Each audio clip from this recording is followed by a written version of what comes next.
Olá, amigos, que todos tenham um feliz sábado ao lado do Deus de Jacó, do Deus de Abraão.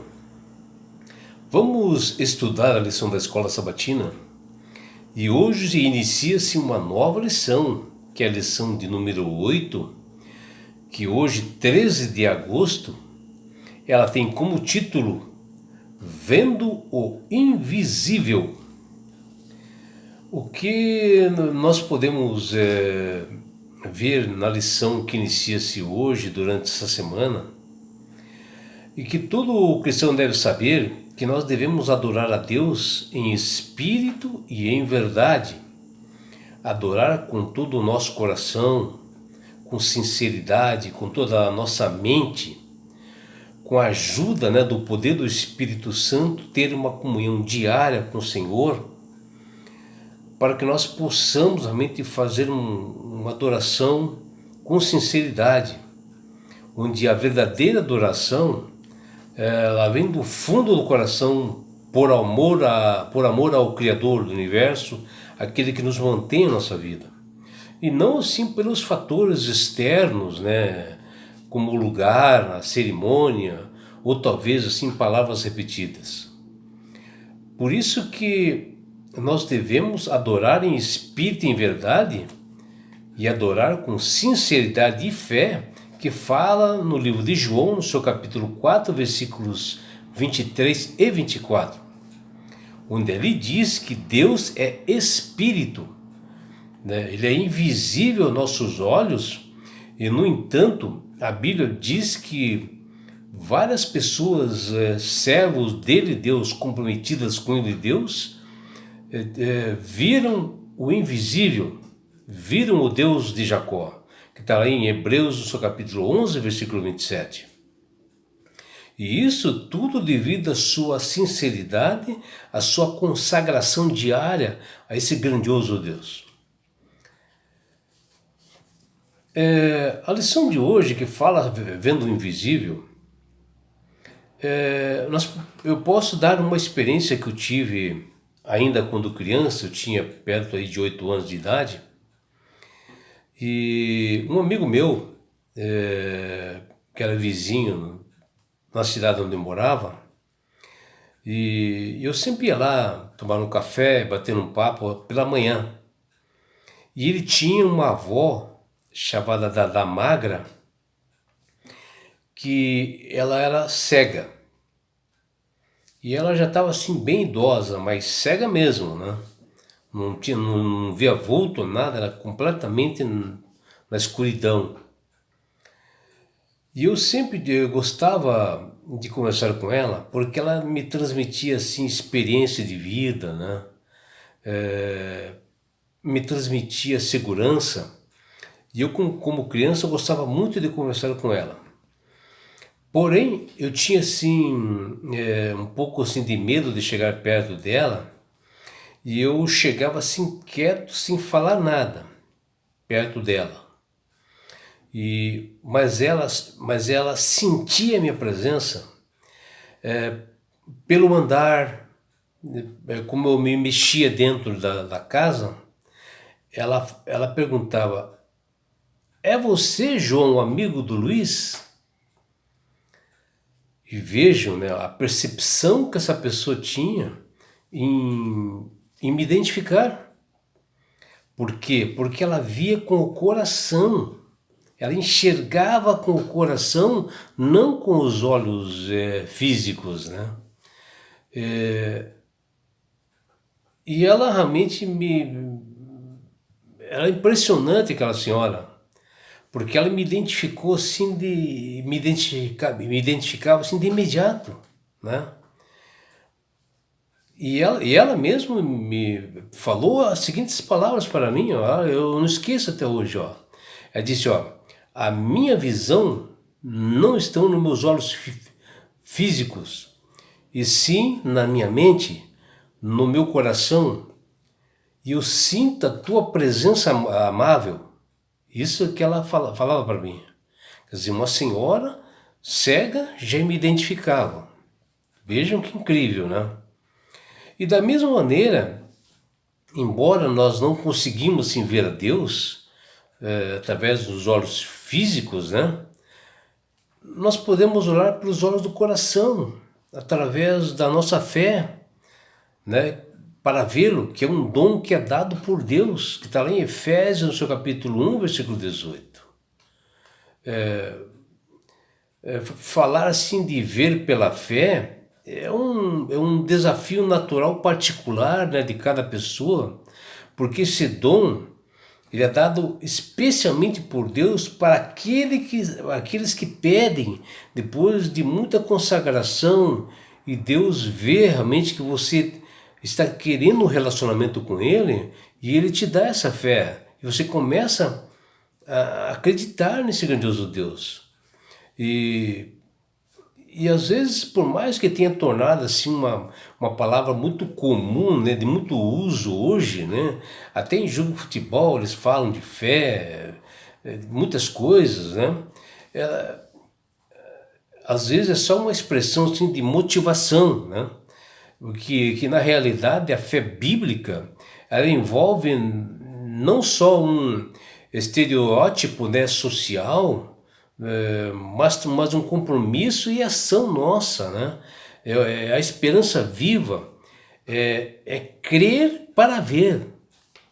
Por isso que no verso para memorizar da lição dessa semana, o apóstolo Paulo lhe dá um exemplo de fé e ele diz, olha, pela fé Moisés abandonou o Egito, não ficando amedrontado com a ira do rei, pois permaneceu firme, como quem vê aquele que é invisível.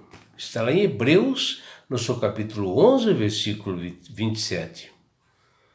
E Moisés, né, a primeira experiência que ele teve realmente com Deus, ele estava pastoreando assim o rebanho do seu sogro Jetro, perto ali de Horebe, e ali na sua frente começou-se uma chama de um fogo que ele saía assim no meio de uma sarça, sabe? E ele viu que aquele fogo não se apagava. E ele resolveu chegar mais perto daquela sarça. E eis que olha e que ele ouve uma voz que fala assim, ó, Moisés, Moisés. E ele respondeu, eis-me aqui, Senhor. E vejam, Moisés, ele nunca tinha tido assim um relacionamento, um contato pessoal com Deus, e ali foi a primeira vez, né? E o Criador se identificou para Moisés, dizendo, eu sou o Deus de Abraão, o Deus de Isaque. E nesta hora Moisés cobriu seu rosto, né? Porque ali era inicialmente a primeira vez de contato assim com Deus, assim face a face, e ele teve medo assim de olhar para Deus, porque nós somos pecadores, né? Sentimos realmente isto, né? Mas Deus quer relacionar conosco, mas isso requer de nós, sabe, uma consagração, uma comunhão, ser batizado pelo poder do Espírito Santo a cada manhã, para que nós possamos ter essa condição de ver o invisível, de enxergar a Deus. E ali para Moisés transformou totalmente a sua vida. E nós estamos falando de alguém que estava vendo o invisível, né? Ele estava vendo ali como pessoas mortais, né? Como humano, né? E ali foi uma experiência espetacular, né, de Moisés, porque a partir daquele momento, dali em diante, ele foi escolhido assim como um vaso especial para conduzir e libertar o povo de Deus lá do Egito, né? Veja que responsabilidade que Deus deu para ele. Tudo porque ele se mostrou uma pessoa de confiança, sincera, consagrada a ele, né? E E ele teve a coragem, né, de enfrentar o faraó do Egito, né? Vejam que era um poderio tremendo na época, onde o povo de Deus estava exilado ali. E com essa obediência, né, de Moisés, 80 anos depois, né, da sua morte, né, quando ele morreu, né, logo depois que ele morreu, 80 anos depois que aconteceu isto, Moisés foi ressuscitado por Deus. Ele foi morar diretamente no céu, como poucos aconteceu isto, né? Que foi o Enoque e o Elias, as três pessoas que foram diretamente para o céu. E lá eles estão nas mansões celestiais para todo sempre ao lado do Senhor Deus. E o livro de Hebreus, no seu capítulo 11, ele relata assim vários testemunhos de fé, né? Impressionante, de pessoas que viram o invisível, pela certeza das coisas que eles esperavam, da convicção de fatos, né? Que realmente eles criam, mas que eles não viam.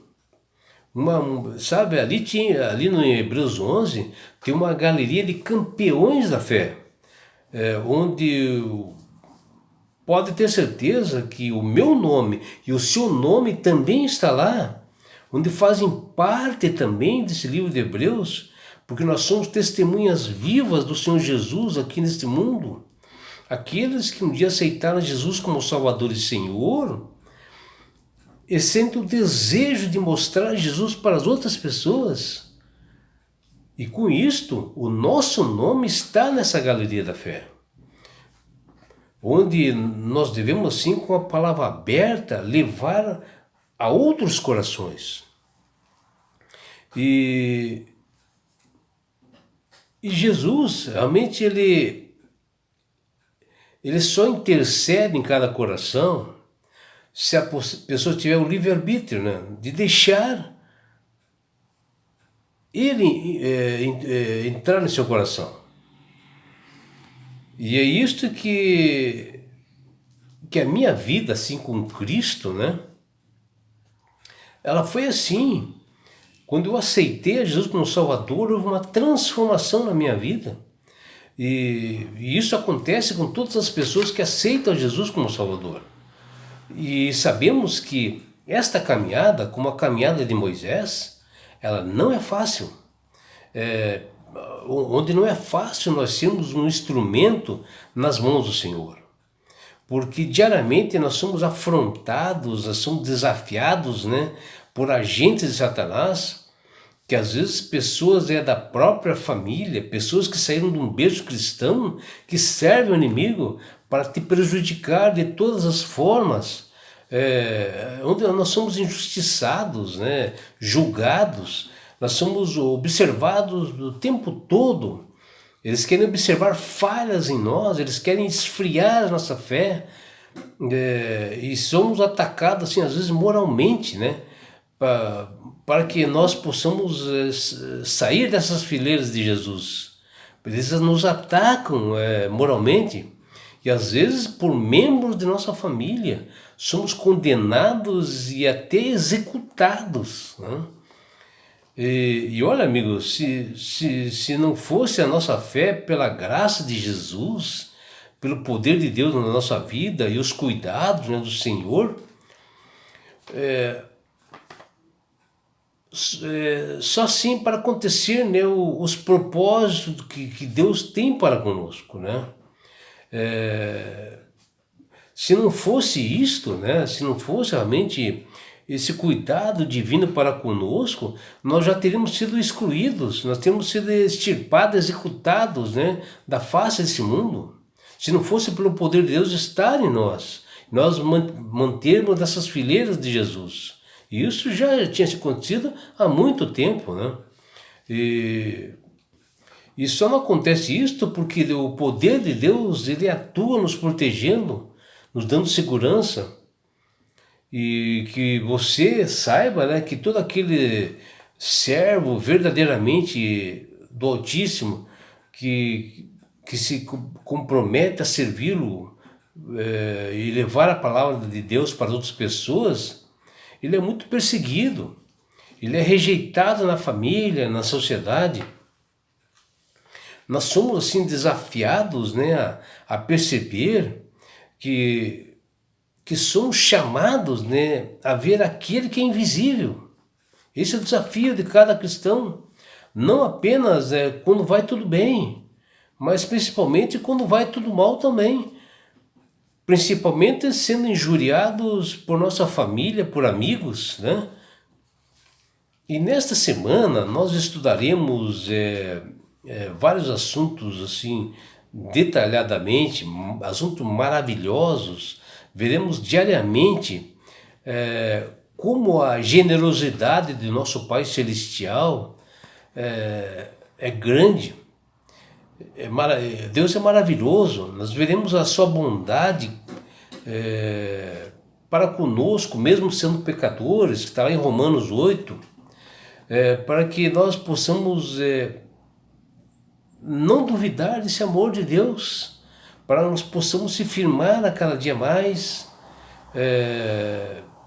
E a prova do grande amor de Deus para conosco foi Ele dar seu único filho, Jesus, por nós pecadores, para morrer por nós. E isso nós veremos ainda essa semana. Nós vamos ver também o encorajamento que Jesus nos fez para nós orarmos em seu nome, junto ao Pai Celestial, e pedir, né, de acordo com a sua vontade, né, e o seu querer, desse Deus Pai que quer um relacionamento conosco, que está lá em João 14. Aprenderemos como o apóstolo Paulo em Efésios 1, sobre o poder de Deus sobre nós, onde esses versos nos ensinam sobre a ressurreição. E esse poder está disponível a todos nós. Observaremos também, nessa lição dessa semana, que Pedro, em sua carta, em 1 Pedro, no seu capítulo 5, que ele citou o Salmo 55, dando a mensagem que Deus sabe que o que nós precisamos, e que Deus tem um cuidado devido por cada um de nós. Veremos que em Isaías, no seu capítulo 40, o profeta descreve como é Deus, e que Ele não se cansa de nós, mesmo sendo pecadores, Ele não desiste de nós. Ele quer um relacionamento, porém Ele quer que nós venhamos a nos arrepender das nossas falhas, dos nossos pecados, porque nada fica encoberto do nosso pecado. Nós temos que confessar esses pecados. E a lição dessa semana será maravilhosa, meus amigos.